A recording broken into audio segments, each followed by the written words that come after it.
Herkese merhabalar. Hepiniz YouTube kanalım Gülümseten Marifetlere hoş geldiniz. Bugünkü örgü anlatımımda bu görmüş olduğunuz iki şişle örülen yeni doğan bebek patik modeli yapımını sizlerle paylaşmak istiyorum. İnşallah sizler de beğenirsiniz ve hep birlikte denemiş oluruz. Çok güzel oldu gerçekten. Ayakta da çok hoş durdu. İlk defa öreceklerinde kolaylıkla örebileceği bir patik modeli oldu. Mutlaka hepinize denemenizi tavsiye ediyorum. Şimdi hep birlikte yapımına başlayalım. Evet, patiğim için gerekli malzemelerim: 2 renk ip kullandım. Mavi ve yeşil renkte. İstediğiniz renklerde örebilirsiniz. Böyle bir iğnem var dikiş için. 3 mm şişlerim var.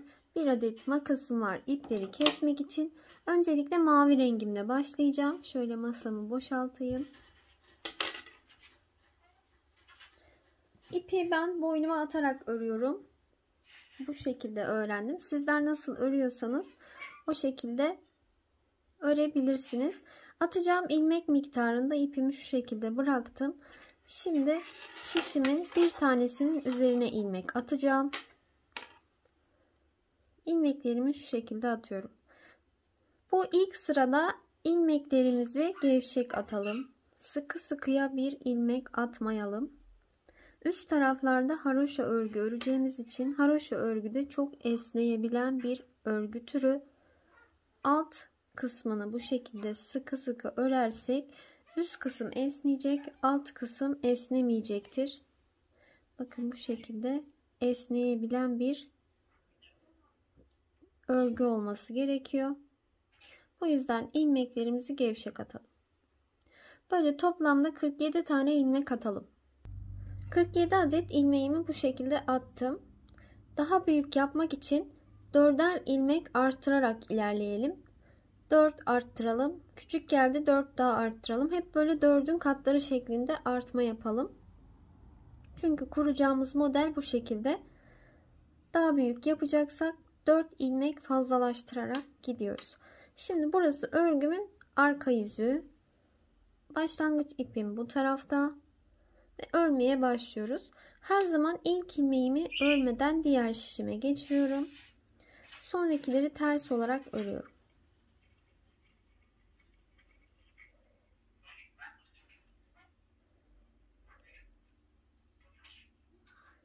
Böyle son bir ilmek kalana kadar devam edelim. Şimdi sıramın sonuna geldim. Bir ilmeğim kaldı. Buradakileri ters olarak ördüm geldim. Son ilmeği düz örüyorum. Son ilmeği her zaman düz örüyorum. Bunu düz olarak ördüm. Burası örgümün arka yüzü. Şimdi örgümün ön yüzünü çevirdim. Bakın böyle ön yüzü, alt kısımları daha düzgün duruyor. Bu şekilde anlayabilirsiniz örgünün tersini, düzünü. Başlangıç ipim ise bu tarafta. Her zaman ilk ilmeği örmeden alıyorum. Bakın yine örmeden diğer şişime aldım. Son ilmeği düz örüyorum. Niçin bu şekilde yapıyorum? Kenarlarım daha düzgün ortaya çıkmış oluyor bu şekilde. Yine ilmekleri ters olarak örmeye devam ediyorum.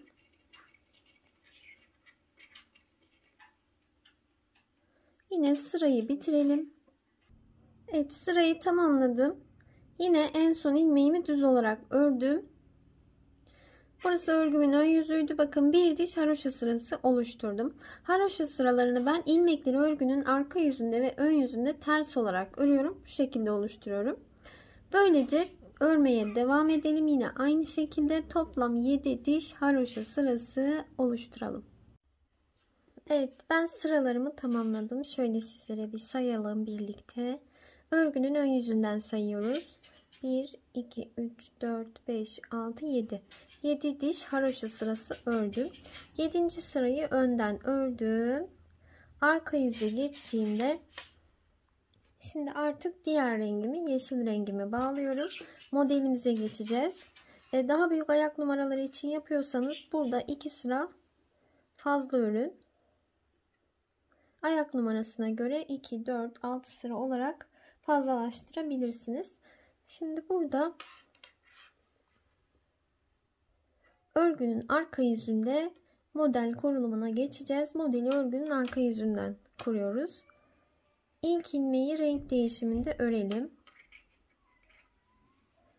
Bu şekilde 1, 2, 3. 3 tane ilmeğimi yeşil renkte ördüm. Bakın dördüncüyü örmeden bu şişime geçirdim. Sonrasında devam ediyorum.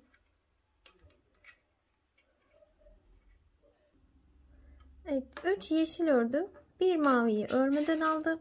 Şimdi tekrar 3 tane yeşil öreceğim. 1, 2, 3. 3 tane ilmeği yeşil renkle ördüm. Dördüncüyü örmeden bu şişimi alıyorum. Sonrasında yine devam ediyorum. 1, 2, 3. 3 tane yeşil renkle ördüm. Dördüncüyü böyle mavi olarak alıyorum. Örmeden alıyorum. 1, 2, 3. 3 ilmeği yeşil rengimle örüyorum. Dördüncüyü örmeden bu şişime geçiriyorum. Bakın şöyle. Böyle devam edelim. Evet, bakın en sonunda bu şekilde 3 tane yeşil örülmüş olacak. Burası örgünün arka yüzüydü. Şimdi örgümün ön yüzüne geçiyorum. Bakın şöyle bir görüntüsü olacak. 3 yeşil, 1 mavi, 3 yeşil, 1 mavi şeklinde. Şimdi örgümün ön yüzündeyim. İlk ilmeği örmeden aldım. Diğer ilmeklerimi ters olarak ördüm. Bakın 3 tane yeşil. Mavi renkli ilmeğimi yine örmeden alacağım. Fakat böyle örgünün ön yüzünden geçirirsem olmayacak. Bu şekilde yapmayacağız. Örgünün ön yüzündeyken ipi arkaya atacağız. Mavi ilmeği alacağız. Tekrar ipi öne geçireceğiz. Ki bakın bu şekilde mavi ilmeğimiz mavi olarak kalacak. Şimdi diğer yeşil renkleri örelim. 1, 2, 3. Bu şekilde örgünün ön yüzünde böyle yapıyoruz. Bakın ipi arkaya geçirip mavi renkli ilmeği alıp ipi tekrar öne geçiriyoruz. Şu şekilde ilmeğin arkasından dolaştırıyoruz ipi. Örgünün ön yüzünde bu şekilde yapıyoruz. Yeşil renk ilmeklerimi ters olarak ördüm yine. İpi arkaya geçirdim. Mavi renkli ilmeğimi aldım. İpi tekrar öne geçirdim. İpi böyle arkadan dolandırıyoruz. Bakın böyle. 3 tane yeşil rengimi ördüm. İpi arkaya geçirdim. Mavi renkli ilmeğimi aldım. İpi tekrar öne geçirdim. Örgünün ön yüzünü örerken bu şekilde yapacağız. Böyle bakın yine mavi renkli ilmeğimiz ön kısımda ayrı olarak görünecektir. Böyle örmeye devam edelim. Evet, bakın bu şekilde yine örgünün ön yüzünün görüntüsü bu şekilde olacak. Şimdi örgümün arka yüzüne geçiyorum ve mavi rengimi alıyorum. Yeşil rengimi burada bırakıyorum. Mavi rengimle örmeye devam edeceğim. İlk ilmeğimi yine bakın bu şekilde ördüm. Onun yanındakini ikinci ilmeği örmeden alıyorum. Hemen şuradaki bakın bir yeşil, bir mavi, bir yeşili örüyorum. 1, 2, 3.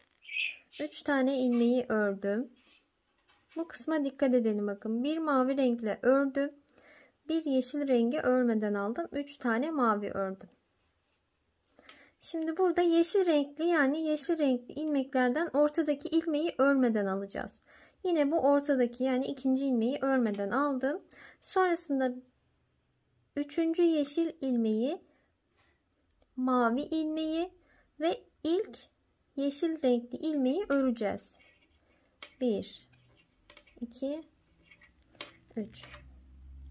Şöyle bakın. Buradaki yeşil renkli ilmeği örmeden alalım. Burada 3 ilmeği örelim. 1, 2, 3. Buradaki ilmeği örmeden alacağız. 3 tane ilmeği öreceğiz. Mavi renkli ilmeği artık örüyoruz. Bu sefer de bakın 3 mavi 1 yeşil olacak. 3 mavi 1 yeşil. Yeşil renkli bakın hangi ilmeği örmüyoruz. Şurada göstereceğim size. 1, 2, 3 tane yeşil renkli ilmeğimiz var ya, şu ortadaki ilmeği örmeden alıyoruz. O da bu ilmeğimiz olacak. Bakın bunu örmeden aldım. Diğerlerini örüyorum. Ortadaki 3 tane yeşilin ortasındaki ikinci ilmek oluyor. Onu örmeden alıyoruz. Diğerlerini örelim. Böyle sırayı tamamlayalım. Şimdi örgümün ön yüzüne geçtim. Bakın bu şekilde. Bu sefer 3 mavi 1 yeşil oldu bakın. 3 tane yeşil ilmeğin ortasındaki ikinci ilmeği örmeden aldık hep. Evet, şimdi örmeye başlayalım. İlk ilmeği örmeden alıyorum. Mavi renkli ilmeğim. İpimi arkaya attım. Yeşil renkli ilmeğimi örmeden aldım. İpimi öne geçirdim. Mavi renkli 3 ilmeğimi örüyorum. 1, 2, 3. 3 tane ilmeğimi ördüm. Yeşil rengimi örgünün ön yüzünde örmeden şişimi alırken ipimi arkaya atıyorum. Yeşil renkli ilmeğimi aldım. İpimi ön tarafa geçirdim. Mavi renkli ilmeklerimi örüyorum. Bir kez daha tekrar edelim. Bakın. İpimi arkaya attım. İlmeğimi aldım. İpimi öne geçirdim ve örüyorum. Böyle sırayı tamamlayalım. Evet, bakın böyle sırayı tamamladım. Şimdi örgünün arka yüzüne geçiyorum. Arka yüze geçtiğimde yeşil rengimi alıyorum. Yine aynı şekilde yapacağız bakın. İlk ilmeği örüyorum 1. Yeşil renkli ilmeği örüyorum 2. Mavi renkli ilk ilmeği örüyorum 3. 3 tane yeşil renkli ilmeğim oldu. Mavi rengin bu sefer de ortadaki, yine bakın 1, 2, 3 tane mavi renkli ilmeğim var. Ortadaki ilmeği, yani ikinci ilmeği örmeden şişimizi alacağız. Diğerlerini hep öreceğiz. Bu ikinci ilmek, bunu örmeden şişimi aldım. Burası örgünün arka yüzü. Diğerlerini örüyorum. 1, 2, 3. Mavi renkli ikinci ilmeği örmeden şişimi aldım. Diğerlerini örüyorum. İkinci ilmeği örmeden şişimi aldım mavi renkli. Diğerlerini örüyorum. Böyle bakın, yine 3 yeşil 1 mavi olarak modeli kuralım. Evet, yine modelimi kurdum. Bu ilk sıradaki şöyle 3 tane yeşil ilmek örmüştük ki onun aynısı oldu bakın. Örgünün ön yüzü burası. Örgünün ön yüzünde nasıl örüyorduk? Şimdi 3 tane ilmeği örelim. Bunları ördüm, yeşil renkli ilmeklerimi. Mavi renkli ilmeğimi örmeden alacağım. Bunun için ipimi arkaya geçirdim. İlmeğimi aldım. İpi tekrar öne geçirdim. Bunu örgünün ön yüzünde yapıyoruz. Arka yüzünde yapmaya gerek yok. İpi arkaya geçirdim. Mavi renkli ilmeği aldım. İpi öne geçirdim. Örmeye devam ediyorum. İlmekleri ters örüyorum. Bakın böyle devam edelim. Evet, bu şekilde modelin kurulumunu tamamladım. Modelim bu şekilde olacaktı. Daha da ilerleyebilirsiniz. 2 sıranın tekrar şeklinde oluşuyor modelimiz. İlerleyebilirsiniz. Ben burada bıraktım. Bu kadar bana yeterli. Bu yüzden yeşil rengimi burada kesiyorum. Kestikten sonra şöyle mavi rengimle düğüm atıyorum bir kez. Artık mavi rengimle örmeye devam edeceğim. Örgünün arka yüzündeyim. Renk geçişlerinde ilk ilmeği örelim. Bütün ilmekleri ters olarak örelim. Sırayı tamamlayalım. Artık ilmeklerin tamamını örüyoruz. Çünkü model artık bitti. Şöyle örelim. Evet, bakın görüntüsü bu şekilde olacak. Şimdi yine toplamda 3 diş haroşa sırası örelim. Şöyle patiğimden de göstereyim bakın. 1, 2, 3. 3 diş haroşa sırasını tamamlayalım. Sonra şu kısmını birlikte yapalım. Şimdi 3 diş haroşa sırasını da tamamladım. Şöyle 1, 2, 3 diş. Ve şimdi ilmeklerimizi 3'e ayıracağız. Şöyle 19 ilmek buraya. 9 ilmek orta kısma. 19 ilmek bu tarafa olarak ayıracağız. Toplamda zaten 47 tane ilmeğimiz vardı. Şöyle göstereyim sizlere. Şu orta kısmına şuraya 9 ilmek ayırdım ben. Kenarlarına da dediğim gibi 19 buraya, 19 ilmek bu tarafa. Şimdi 19 tane ilmeği böyle şişime buraya geçiriyorum. Hem de örerek ilerliyorum. 19 tane ilmeğim burada. Şimdi ortadan 9 tane ilmeğimi öreceğim. 1 2 3 4 5 6 7 8 tanesini ördüm. 9'uncuyu örerken buradaki ilmeğimle ikisini birlikte örüyorum bakın. Sonrasında geriye döneceğim. Geriye döndüm. İlk ilmeği örmeden aldım. Şu an örgümün arka yüzündeyim. Bu ilk ilmeğim 1 2 3 4 5 6 7 8 2 4 6 8 tane ilmeğim burada. 9'uncuyu örerken yanındakiyle birlikte ikisini birlikte örüyorum. Ters olarak örüyorum. Burada 9 tane ilmeğim oldu şimdi. Örgümü çeviriyorum.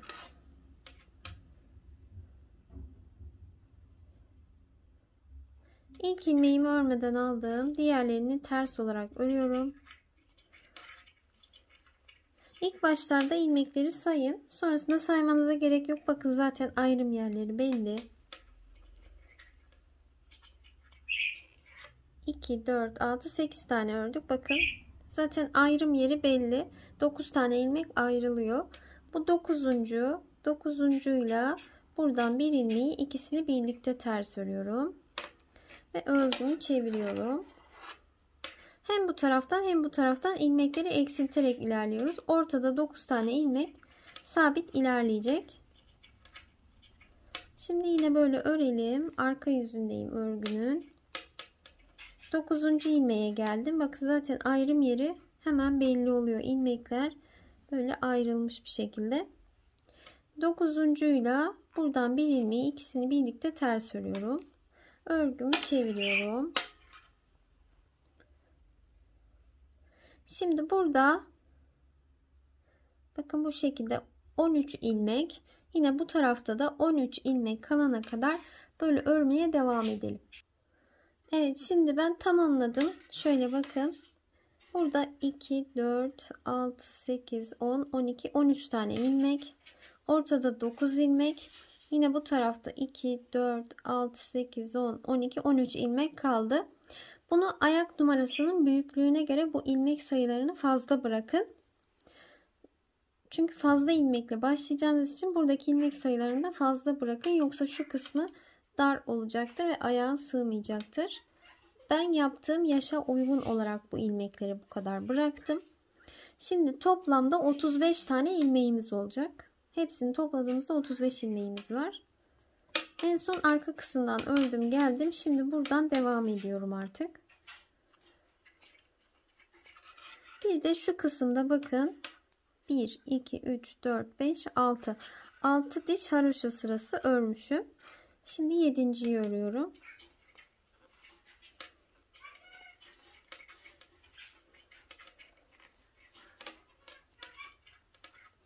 Artık buradaki ilmeği kendi başına ördüm. Bunları da tek tek örüyorum. Böyle sıra sonuna kadar gidelim.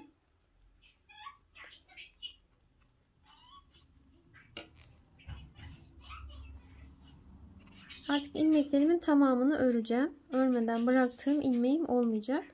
Sırayı tamamladım. Şimdi örgünün arka yüzüne geçiyorum. Yine ilmeklerin tamamını ters olarak örelim. Evet, örgümün ön yüzüne geldim bakın. Toplam 35 tane ilmeğim var. 35 tane ilmeğimle şimdi 3 diş haroşa sırası öreceğim. Sonrasında şu bağcık kısmını, delikli kısımları oluşturalım. Evet, sıraları tamamladım. 3 diş haroşa sırası daha ördüm. Buralardaki sıralar tamamen size kalmış. Şimdi şu yeşil renkten sonra sayayım ki tam hani yeri belli olsun sayısı. Şöyle yeşil renkten sonra sayıyorum bakın. 1, 2, 3, 4, 5, 6, 7. 7 sıra olmuş bu şekilde. Şimdi delikli kısmı, yani bağcığı geçireceğimiz kısmı yapıyoruz. İlk ilmeği örmeden aldım. Yanındakini ters ördüm. Böyle şişime bir doladım ipimi. 2 ilmeğin ikisini birlikte ters ördüm. Böyle doladım. 2 ilmeğin ikisini birlikte ters ördüm. Bir arttırırken bir eksiltiyorum. Yani ilmek sayım sabit kalıyor. Bakın doladım. 2 ilmeği birlikte ters ördüm. Doladım. 2 ilmeğin ikisini birlikte ters ördüm. Sıra sonuna kadar gidelim. Sırayı tamamladım. Burada yine ilmekleri sayalım ki ilmek sayımız artma eksilme olmasın. Yine 35 ilmek olsun. Şimdi örgünün arka yüzüne geçiyorum. İlmeklerin tamamını doladığımız ilmeklerde dahil böyle ters olarak örelim. Evet, şimdi örgümün ön yüzüne geçtim. Bakın böyle delikli kısımlar ortaya çıktı. Şimdi burada sıra sonuna kadar yine ilmekleri ters olarak örelim. Örgümün ön yüzündeyim. Evet, sırayı tamamladım. Şimdi örgünün arka yüzüne geçince bakın yine burada yapmış olduğum modelin aynısını bu kısma da yaptım ben. Siz dilerseniz yapabilirsiniz, dilerseniz yapmayı da bilirsiniz ama böyle çok güzel oldu. Sizlere de yapmanızı tavsiye ederim. Şimdi örgünün arka yüzüne geçince yeşil rengimi bağlıyorum. Yine aynı şekilde modeli kuracağım. Sadece tek fark ilmek sayısı. Burada ilmek sayısı daha az. İlk sırayı birlikte kuralım. Devamını sizler örersiniz. Şimdi 3 tane yeşil, 1 tane maviyi örmeden aldım. 3 tane yeşil örüyorum. Şöyle bir tane mavi renkli ilmeği örmeden alıyorum. 3 tane yeşil örüyorum. Bir tane mavi renkli ilmeği örmeden alıyorum. Örgünün arka yüzündeyim. Sırayı bitirelim. Evet, bakın böyle modelin ilk sırasını kurdum. Şimdi örgünün ön yüzündeyim. O alt kısımda yaptığımız gibi aynı şekilde örmeye devam edelim. Burada yine aynı modeli anlatmayacağım. Videoyu uzatmayalım. Çünkü modelin aynısını yapacağız. Böyle örelim. Aynı şekilde yapalım. Sonrasında 1-2 diş haroşa sırası örelim. Mavi rengimizde 3. sırayı örerken ilmekleri birlikte keselim. Evet, bakın modeli tamamladım. Sonrasında 2 diş haroşa sırası da ördüm. Şimdi ilmeklerimizi kapatalım. Artık patiğimizin örgüsünü bitirdik. İlmeklerimizi nasıl kapatıyoruz? 2 ilmeğin ikisini birlikte ters olarak örüyorum. Bu arada örgünün ön yüzündeyim. İlmeği diğer şişe alıyorum. Yine yanında 2 ilmeği birlikte örüyorum. İlmeği diğer şişe alıyorum. 2 ilmeği birlikte örüyorum. İlmeği diğer şişe alıyorum. Burada ilmekleri çok sıkı sıkı kapatmayalım. Esneme payı bırakalım. Yani gevşek kapatalım. Şöyle esneme payı olsun. 2 ilmeği birlikte ters örelim. İlmeği diğer şişe alalım. Böyle devam edelim. Evet, bir ilmeğim kaldı. Şöyle ipimi biraz burada uzun keseceğim ve dikmek için kullanacağım patiğimi. Şöyle son kalan ilmeğimi bakın böyle çekiyorum. Şöyle çektim. Şöyle sıkıştırdım. Bu şekilde patiğimin örgüsünü tamamlamış oldum. Şimdi dikimine geçelim. Şöyle tersini çevirelim.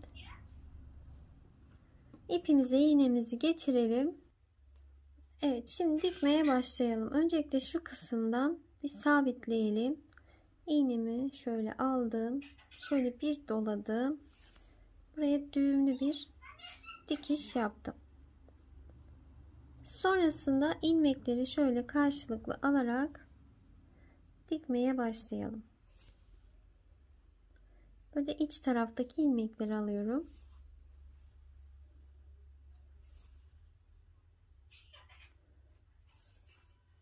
Bu şekilde dikerek şu kısma kadar gelelim. Evet, şimdi dikimini tamamladım. Şöyle düz tarafını da çevirelim. Bu şekilde bakın tamamlamış olduk patiğimizi. Şöyle ayağımızı da giydirelim. Böyle taban kısmı bakın bu şekilde olacak. Böyle giydirdim. Ayağı tam oturan, böyle kavrayan bir model oldu. Bu şekilde Şu kısmından da böyle bağcık kullandım ben. Eğer bu şekilde yapamıyorsanız kordon şeklinde tığla zincir çekerek de bir bağcık yapabilirsiniz. Umarım sizler için faydalı bir video olmuştur. İnşallah sizler de beğenirsiniz ve hep birlikte denemiş oluruz. Videolarımı, anlatımlarımı faydalı buluyorsanız kanalıma abone olarak destek olursanız çok mutlu olurum. Kanalıma abone olarak takipte kalmaya devam edelim. Hoşça kalın.